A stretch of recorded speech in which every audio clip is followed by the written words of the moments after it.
So when I was in high school, the main platform for social media was Facebook. جب میں high school میں تھی social media کا اہم plate form face بک تھا۔ یہ اسنیپ چیٹ، انسٹاگرام یا ٹک ٹاک سے پہلے کا دور تھا۔ میں 9ویں جماعت میں تھی۔ ایک دن میں نے اپنے face book per log in کیا اور دیکھا کہ وہاں ایک گمنام اکاؤنٹ فیس بک فرینڈز کو ایڈ کر رہا ہے۔ یہ سب میرے اسکول کے مختلف اسٹوڈینٹس تھے۔ میں نے اس پر کلک کیا اور دیکھا کہ وہ میرا مذاق اڑانے کے لیے تھا۔ وہاں میرے بارے میں باتیں تھیں، مختلف افواہیں، تبصرے۔ میرے اسکول کے لوگ اسے ایک مذاق سمجھ کر لائک کر رہے تھے اور اس پر تبصرے کر رہے تھے۔ ہائی اسکول میں ایک نئی اسٹوڈنٹ کے طور پر میں کافی شرمیلی اور غیر محفوظ سی تھی۔ اس پیج نے میرے غیر محفوظ ہونے کے احساس کو اور بھی بڑھا دیا۔ وقت گزرنے کے ساتھ اس فیس بک گروپ پر ایسے لوگ بھی شامل ہو گئے جو مجھ سے پہلے کبھی نہیں ملے تھے۔ میں نے خودکشی کی کوشش کی اور میری فیملی کو پتہ چل گیا۔ میں نے اسکول سے بہت چھٹیاں کی۔ میں اکثر آدھے دن بعد گھر واپس چلی آتی۔ میں اپنے کمرے میں بہت الگ تھلگ رہتی تھی، اکثر اپنے لیپ ٹاپ پر رہتی۔ میرے والدین نے سوچا کہ میں بالکل ایک عام ٹین ایجر کی طرح تھی اور اسکول کے بعد اپنے والدین کے آس پاس نہیں رہنا چاہتی تھی، جو اس عمر میں معمول کی بات ہے۔ کاش میں نے جلد مدد حاصل کی ہوتی، لیکن شکر ہے کہ میری فیملی نے واقعی مجھے بہت سپورٹ کیا اور اس طرح مجھے وہ مدد ملی جس کی مجھے ضرورت تھی۔ ایک موٹیویشنل اسپیکر کے طور پر آپ ملک بھر کے بہت سے اسکولز کا دورہ کرتی ہیں۔ کیا آپ کو لگتا ہے کہ امریکہ میں اسکولز اس مسئلے سے نمٹنے کے لیے کافی کوششیں کر رہے ہیں؟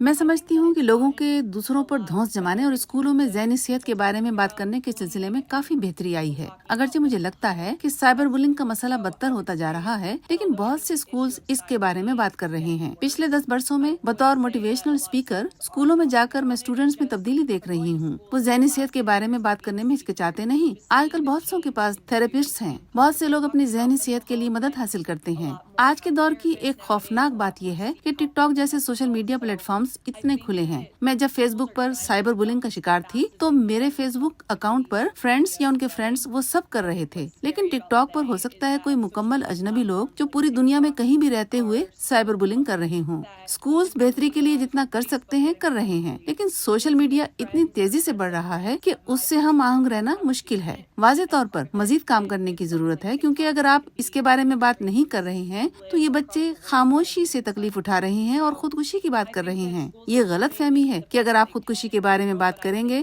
تو یہ مزید خودکشیوں کا باعث بنے گی۔ آپ اور آپ کی تنظیم لاسٹ گاٹ فاؤنڈ اسکولز کے دوسرے بچوں کی کس طرح مدد کرتی ہے جو سائبر بلنگ کا سامنا کر رہے ہیں یا اس طرح کے آن لائن تشدد کا ممکنہ ہدف ہو سکتے ہیں؟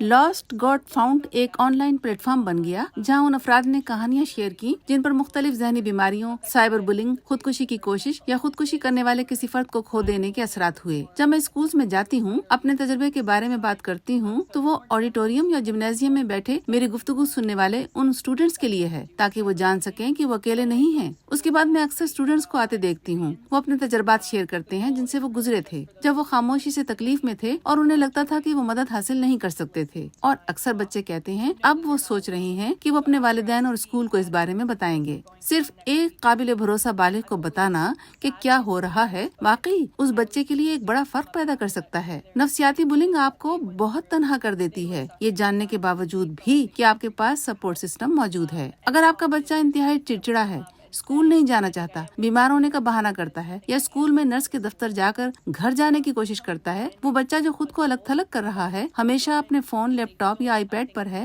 اگر آپ ان مختلف وارننگ سائنز کو دیکھیں تو آپ کو سوال اٹھانا چاہیے کہ کیا ہو رہا ہے اور یہ یقینی بنانا ہے کہ بچہ ٹھیک ہے۔ آپ ایسے بہت سے بچوں سے ملتی ہیں جنہوں نے سائبر بلنگ کا سامنا کیا ہے۔ آپ کے تجربے میں کس قسم کے بچے اس کا زیادہ شکار ہوتے ہیں؟ عموماً سائبر بلنگ طاقت حاصل کرنے کے لیے کی جاتی ہے۔ دھونس جمانے والا فرد کچھ طریقوں سے طاقت چاہتا ہے۔ عام طور پر یہ وہ فرد ہوتا ہے جسے اسکول میں مقبول یا جسمانی طاقت کے لحاظ سے بڑے بچے کے طور پر دیکھا جاتا ہے، لیکن ہاں مجھے لگتا ہے کہ یہ غیر محفوظ شرمیلے بچے ہو سکتے ہیں جن کے ساتھ ایسا ہوتا ہے۔ حسد کا عنصر بھی ہو سکتا ہے۔ ہو سکتا ہے کہ بلنگ کا شکار بننے والا بچہ پورے اعتماد ہو اور وہ پہلے اپنے بارے میں اچھا محسوس کرتا ہو، لیکن چونکہ ڈرانے دھمکانے والا اس طاقت کو حاصل کرنا چاہتا ہے تو وہ اس بچے سے اعتماد چھین لیتا ہے۔ جب آپ اس عمر میں ہوتے ہیں تو ایسا محسوس ہوتا ہے کہ دنیا ختم ہو گئی۔ آپ مدد حاصل نہیں کرتے کیونکہ آپ ایسے فرد کے طور پر نہیں دیکھے جانا چاہتے جس نے کسی دوسرے کے بارے میں شکایت کی ہو۔